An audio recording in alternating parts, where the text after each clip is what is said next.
What's up guys, it is Bailey with Basically Bailey's Best. If you are new, hello, my name is Bailey, and if you are returning and you haven't hit the subscribe button, please do that because that tells YouTube that you like me. So today, before Maeve gets so old that I'm totally into a whole new stage of life, I wanted to give you guys my personal top 10 newborn must-haves. Maeve is currently 8 months old. We've definitely progressed from newborn stage into the mini toddler stage. So let's just jump right into it. I'm gonna link everything below. My dogs are definitely fighting in the background, but we're just gonna have to go because the show must go on. Okay, so number one is onesies, okay?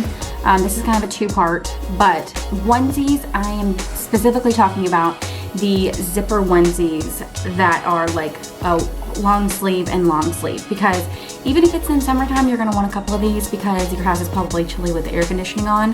But I would say 5 plain onesies that are short sleeve or long sleeve, depending on whenever baby's supposed to be born, that are just like plain white. I got long sleeve. They were like cotton, plain, stretchy, and it was nice because it matched with everything. I feel like I am a color-coded capsule wardrobe type of person. Don't forget your going home outfit. I know a lot of people are like torn of like, don't put them in anything with pants on it because they're gonna have to see the tag thing to clip off of them. Don't even worry about it. Just get a going home outfit that is like one of those zipper onesies that can zip from the bottom or the top like this. Get like a newborn size and a 0 to 3 month size because you don't know what they're gonna be. Number 2, a Dockatot. These are in no order because I just rambled them off my brain and wrote them down on some notes. That's why I keep looking down. A Dockatot is something that we did not get in the beginning, and we had to run out on like day 2 of us being home and go buy it from Target because she was not sleeping in the bassinet. It was just too open and it wasn't something that she was like comfortable sleeping in. We went and got the Dockatot and we co-slept for a while. We have a queen size bed. She was in the middle. Yes, me and my husband were both crammed on each side, but it at least afforded a couple hours a night of sleep, and that was super important. So a Dockatot, a Snuggle Me Organics, I'm gonna link the one that I personally use, but any of those I think would be nice. Especially that leads me into some type of co-sleeper for number 3. I did not put in the money to get a co-sleeper, and I totally regret it because I was breastfeeding all hours of the night, and it would have been nice to just had her in the Dockatot, in the co-sleeper, like right there next to my bed, instead of having her in the middle, or instead of trying to do a bassinet that was a little bit lower, especially with my postpartum recovery personally. I was not able to like bend over like that and pick her up even if she was just 7 pounds. Okay, so this one is very important, so I need you to listen to me, okay? Number 4 is pacifiers. Don't neglect the pacifier game. Get every type.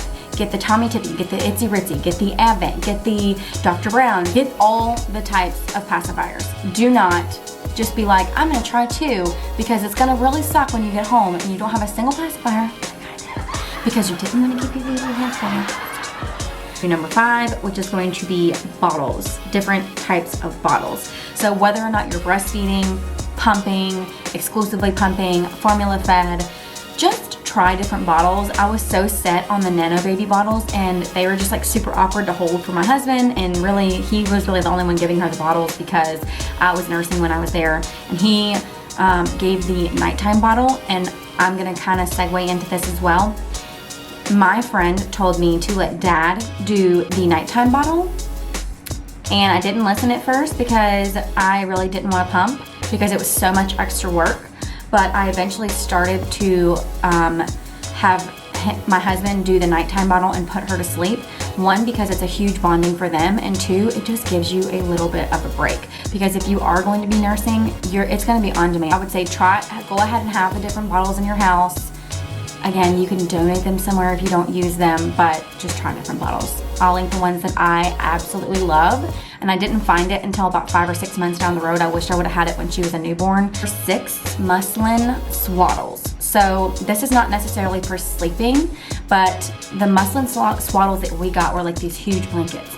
And I'm linking those because I did like them, but then I also got these like medium squared blankets, muslin blankets that were super nice. And the lovey that she has is a muslin too. I'm like a muslin fanatic.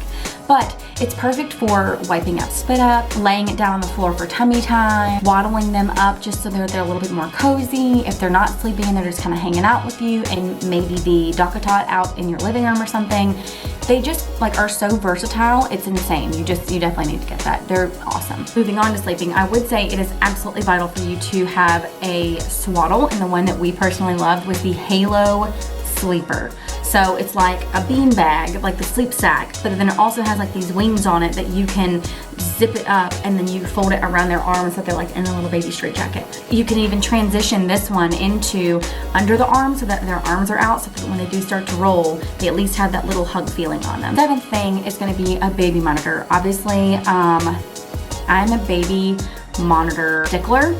I have still not been able to find one that I love. The one that we got was a hand-me-down from our family, and it worked.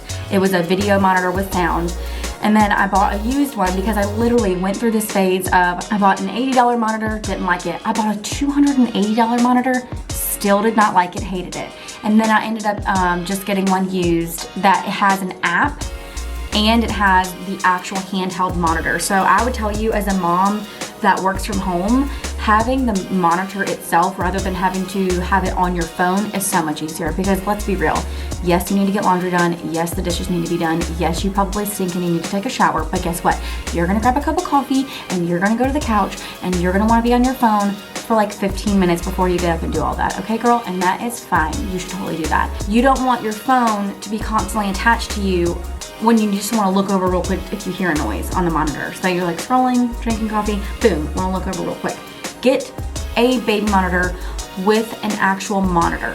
It's a plus if it has the app. I personally haven't even used it yet because I'm home all the time. The lollipop cam is cute.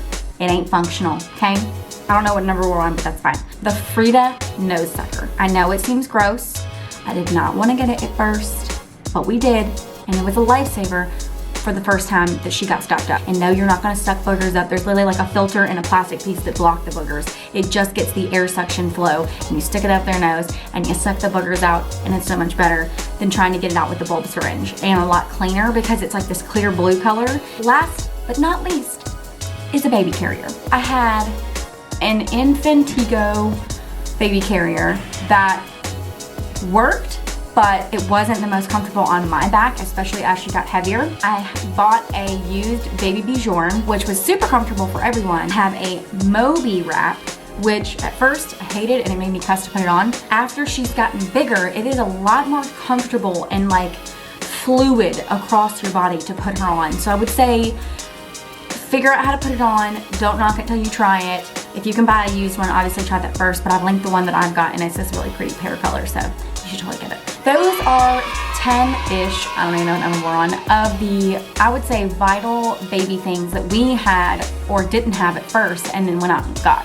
I think my next video I'm going to do postpartum care because that was also really hard to navigate. But I love you guys. Thank you for watching. And if you like this video, give it a thumbs up and leave a comment below.